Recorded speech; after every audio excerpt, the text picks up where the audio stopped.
സംസ്ഥാനത്ത് മഴ ശക്തമാകുന്നു. അടുത്ത 3 മണിക്കൂറിൽ ആലപ്പുഴ, കോട്ടയം, കോഴിക്കോട് ജില്ലകളിൽ ഓറഞ്ച് അലർട്ട് പ്രഖ്യാപിച്ചു.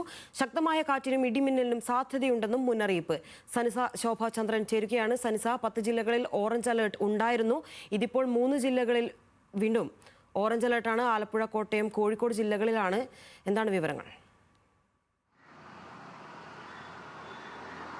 ലിനിഷ, 10 ജില്ലകളിൽ യെല്ലോ അലർട്ട് തുടരുന്ന ഒരു സാഹചര്യമാണ്. ഈ ഒരു സാഹചര്യത്തിലാണ് അടുത്ത 3 മണിക്കൂറിൽ ആലപ്പുഴ, കോട്ടയം, കോഴിക്കോട് ജില്ലകളിൽ ഓറഞ്ച് അലർട്ട് പ്രഖ്യാപിച്ചിരിക്കുന്നത്. അതിശക്തമായ മഴയ്ക്കുള്ള മുന്നറിയിപ്പാണ് ഓറഞ്ച് അലർട്ട്.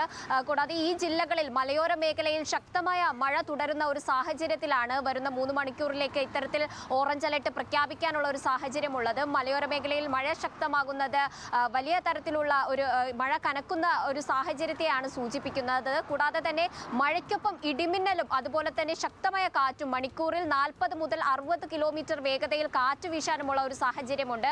മഴയും കാറ്റും ഇടിമിന്നലും ശക്തമായ ഒരു സാഹചര്യത്തിൽ എല്ലാവരും അതീവ ജാഗ്രത പാലിക്കണം. കൂടാതെ മലയോര മേഖലയിലുള്ളവർ ഒരു പടി കൂടുതൽ ജാഗ്രത പാലിക്കണം എന്ന ഒരു നിർദ്ദേശമാണ് നിലവിൽ ദുരന്ത നിവാരണ അതോറിറ്റിയിൽ നിന്നും കാലാവസ്ഥാ വകുപ്പിൽ നിന്നും ഒക്കെ ലഭിക്കുന്നത്.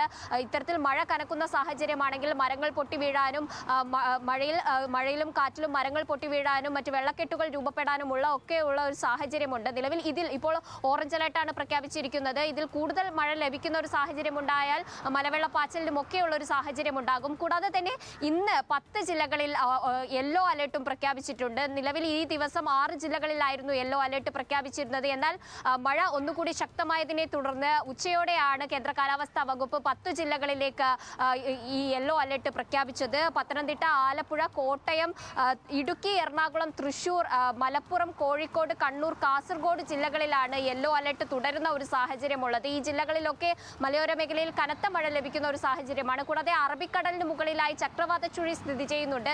ഇതിന്റെ സ്വാധീന ഫലമായിട്ടാണ് വലിയ തോതിൽ കാറ്റും അതുപോലെ തന്നെ കടൽ പ്രക്ഷുബ്ധമാകാനുള്ള ഒരു സാഹചര്യമുണ്ട്. അതുകൊണ്ട് വരുന്ന 28 വരെ കേരള, കർണാടക, ലക്ഷദ്വീപ് തീരങ്ങളിൽ മത്സ്യബന്ധനത്തിന് പോകാൻ പാടില്ല എന്ന നിർദ്ദേശവും മത്സ്യത്തൊഴിലാളി ജാഗ്രതാ നിർദ്ദേശമായി നൽകിയിട്ടുണ്ട്. ഈ ഒരു സാഹചര്യത്തിൽ വരുന്ന 26 കൂടി തന്നെ കാലവർഷം എത്തുമെന്ന ഒരു മുന്നറിയിപ്പാണ് ലഭിക്കുന്നത്. ഇന്ത്യയുടെ പല ഭാഗങ്ങളിലും നിലവിൽ കാലവർഷം എത്തിക്കഴിഞ്ഞിട്ടുണ്ട്. 26 കൂടി തന്നെ കേരളത്തിലും കാലവർഷം എത്തും. അപ്പോൾ ഒരു മഴക്കാലമാണ് വരാൻ പോകുന്നത്. മഴക്കാലമാകുമ്പോൾ തന്നെ ഈ പകർച്ചവ്യാധികളൊക്കെ വ്യാപിക്കാനുള്ള ഒരു സാഹചര്യമുണ്ട്.